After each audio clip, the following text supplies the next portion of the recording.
Kung naghahanap ka ng credit card at fast approval, well, this vlog is for you. Ituturo ko po sa inyo kung paano mag-register sa app at kung ano ang mga kailangan para sa mabilis na approval. Hi, this is Liz Kalim and welcome to my channel.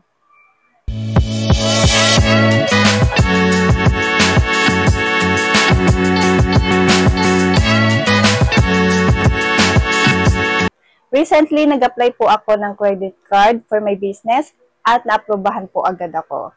And ito lang po yung mga requirements na kailangan nila, valid ID, and yung work information nyo lang po.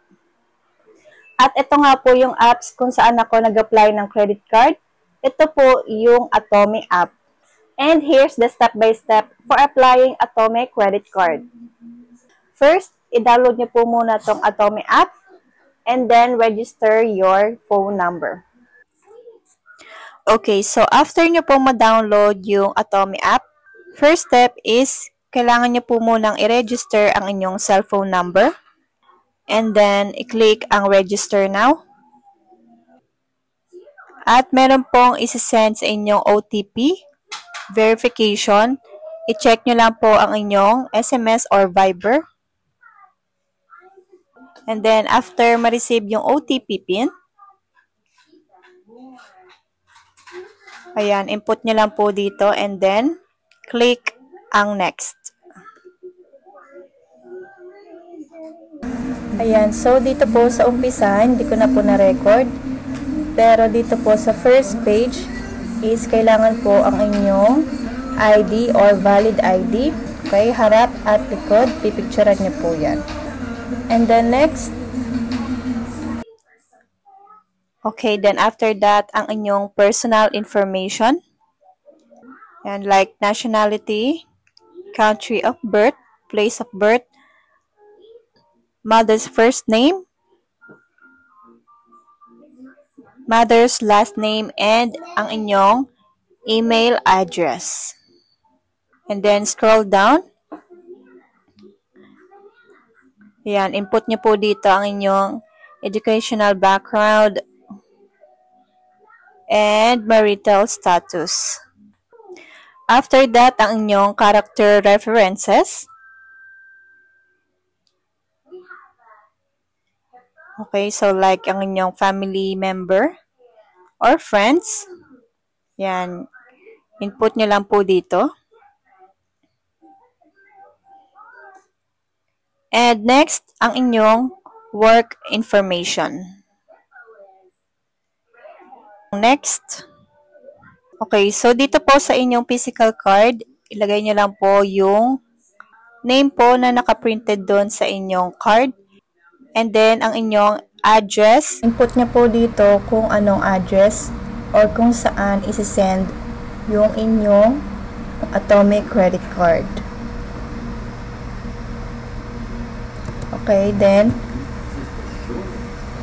after that, i-save. And then, dito sa baba, i-click allow access to SMS logs. Okay, and then, i-click na ang next.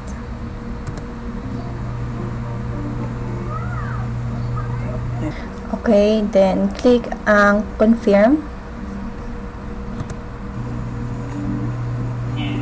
Okay, so next page, dito naman po tayo sa facial verification. Ayan, sundin nyo lang po yung steps or i-follow nyo lang po itong instruction ng apps. Ayan.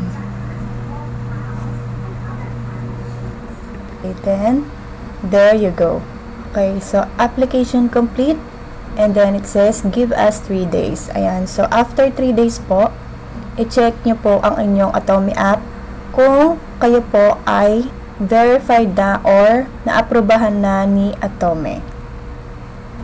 Ayan, and for applying directly to Atome credit card, ilalagay ko na lang po ang link sa description box. And that's the step-by-step for applying Atome credit card. 3 days lang po ang process for fast approval. And depende po yan kung meron po kayong bad record sa ibang loan app. Tips lang guys para tumaas yung spending limit nyo sa Atomy app po ninyo. Once na nakapag-transact na po kayo sa Atomy app po ninyo, much better to pay early your Atomy card bill and always use your Atomy points. A friendly reminder lang po guys, be careful lang po tayo sa paggamit po ng credit card dahil possible po tayong mabaon dito sa paggamit ng credit card. And that's it for today guys. Kung may question po kayo or gustong i-share po regarding on this topic, mag-comment lang po kayo sa ating comment section at babasahin po natin yan. And once again, this is Liz Kalim. Thank you for watching. God bless and see you on my next vlog. It's not a game, it's a rich thing.